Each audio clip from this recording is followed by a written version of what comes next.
Welcome back to Whiskeyworld. We are back with another recap and review of Westworld episode 6 this week, and we are drinking whiskey sours. I will actually put the the recipe in the description this week. I did not last week, but it might be in there by now. We'll see if I go back and do it. These are delicious. But these are pretty easy to make, and I will let you know how if you want to make it. But grab your favorite drink and join us as we jump into this episode. This episode was a little weird because I felt like we jumped around in time a lot and they did not tell us. So this episode starts out really weird because we've had several episodes, if not all or most episodes this season, start with the conversation between Bernard and Dolores. And we had that scene a lot in first season too, but this time they switched roles. Dolores was the one testing Bernard and she's the one who had the tablet by the end of it. I don't really know what they were doing with that. It didn't really tie into the rest of the episode, so I don't know. That might come back around, but it was weird. But then we actually hop into the park, and we catch up with Dolores and her group, and Teddy has been reprogrammed, and they're all climbing on this train, but Teddy is a lot more vicious. He straight up just shoots a guy that they're interrogating, and he was like, we'll figure it out later, and just And we also find out that he knows he's been reprogrammed because he mentions Dolores. Oh, are you going to program that out of me too? Like a little sass. And I'm like... Sassy Teddy. I'm like, about it. Dolores don't know what she did. So we'll see where that goes. Yeah. Taken aback by it all. So we have a scene that plays into what Steven said about the time-changing confusion because Charlotte now has Abernathy, but I'm not sure if that's in present time or we're still flashbacking in that 11 days of missing time. I think we're still in the 11 days, but it's confusing. So Charlotte has Abernathy now. They pinned him to a chair and nailed him into a chair just so he wouldn't go anywhere. So we didn't get much else with Charlotte and Abernathy this season, just that one little bit. Or this episode. Yeah, that's it. Then we catch up with William and his daughter, and they're riding along, and he just turns to her and is like, this is what you're going to do, Ford? So he actually thinks that his daughter is a host created to manipulate him, and we're not quite sure if that's true or not, but she believes she isn't. I don't think she is. I don't think she is either. Honestly, I think it's more likely that the Man in Black is a host at this point than she is.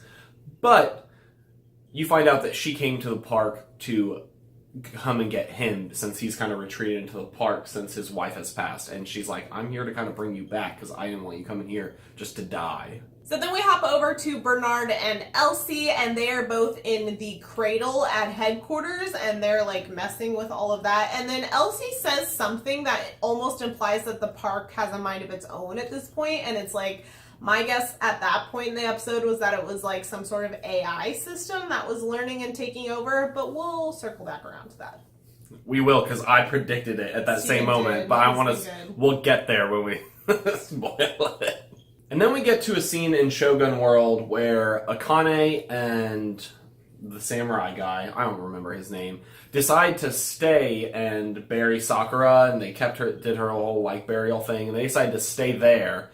And so the rest of them move on and leave Shogun World, and I'm a little bummed that we're leaving Shogun World so fast. It seems like they could have made a season-long arc out of that, not a 2-episode where you only spend half the episode there. So that's just my personal preference, though. Maybe we'll go back. Maybe we'll go back. We shall see. So after we saw William and his daughter have this conversation earlier, she wakes up the next morning, and it turns out that he just left her and is off doing his own things, and she's by herself and just... being the typical jerk that he is. Yeah, she's pissed off. So we jump over to Maeve, and they've made it back to Westworld, and she actually rolls up on her old home, and she's here to find her daughter, which I didn't think the daughter was going to be in the same place. So I'm confused about all of this, because she went to Shogun World, or I guess she was just traveling in a general direction and then came across Shogun World.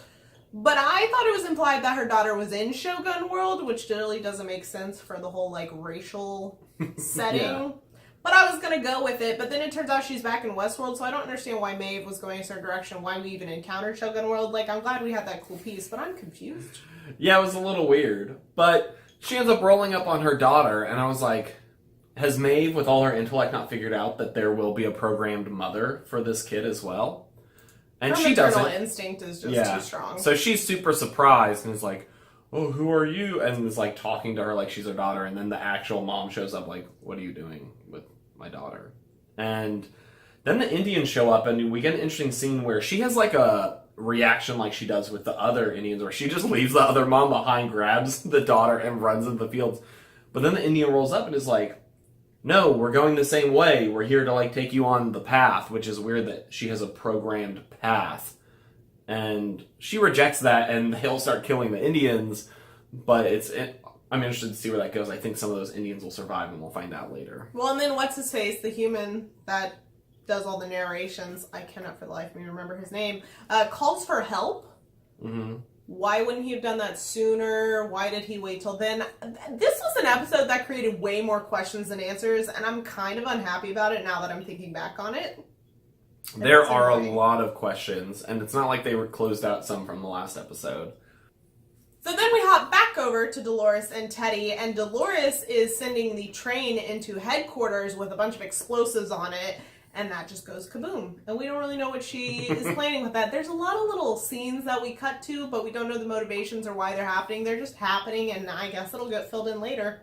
I'm starting to get the feeling that once this season is done, someone's going to make like a chronological order cut of this season, and that is what I want to watch. Like, I like the jumping around and keeping you a mystery, but sometimes it feels a little too mysterious, and it starts to become a little incoherent, which this episode felt a little more that way. The last couple episodes have felt pretty coherent despite their mysteries. Except for maybe like one other one. Yeah, this one felt a little all over the place in terms of, I was like, I really don't know what time frame we are, who's doing what's really going on, despite a couple reveals. And so we jump back to Bernard and Elsie at the cradle, and Bernard actually loads himself into this old machine built for the old units, where it like cuts your head open and scoops out your little brain module, and they point out that like he doesn't have like, he's not like the old ones, he actually has a normal skull, and Bernard's like, pain is just a program, and climbs in there, and it looks pretty painful. So he enters into this like conscious like dream state. He's like in the cradle essentially, like consciously, and he is what looks like the park, but he's not being registered by anyone else that's there. Like he's just kind of floating through it like a ghost. And then he comes across Ford and Ford's consciousness, which Steven called way earlier in the episode. Yep, I was pretty pumped about it because we knew that they made a second consciousness orb and took it somewhere, and I figured it was going to be Ford, but as soon as they're like, something's writing code and controlling the park from the inside, I was like... So it's like not AI, it's a consciousness, but also acts like an AI. It's a weird combo. So Ford is now essentially a virtual AI controlling the park. He is the park at this point, and I don't know how I feel about that. We'll see what they do with it. Like I said, it was a little predictable with the pieces they set up, but I didn't necessarily hate that for how much mystery there still is in this show, and we'll see where it goes. Overall, while I enjoyed elements of this episode, I felt like it was a little bit messy. Like I said before, sometimes a little incoherent. I think if they would let us cue us in a little more about which time period we were in, at least which, give them different outfits when they're in different time frames, or something that clues the watcher in on when things are happening, so we can start to create a timeline in our head. But right now, I'm kind of confused about which things are happening out of order, or if they're even happening concurrently, even though they seem to be, and I'd like to know. So that wraps up this week's Whiskeyworld episode. Let us know what you thought of this Westworld episode. We always want to hear your thoughts, and we're looking forward to next episode. Maybe it'll be a little less confusing. But if you like this video, please give it a thumbs up down below. It really lets us know what you guys are or aren't enjoying and what we should or should not continue on this channel. And if you like us, please subscribe. We would love to see your faces around and chat with you about all the nerdy things. If you want to see any of our other videos, you can check them out right over there. And we will see you guys in our next video. Bye!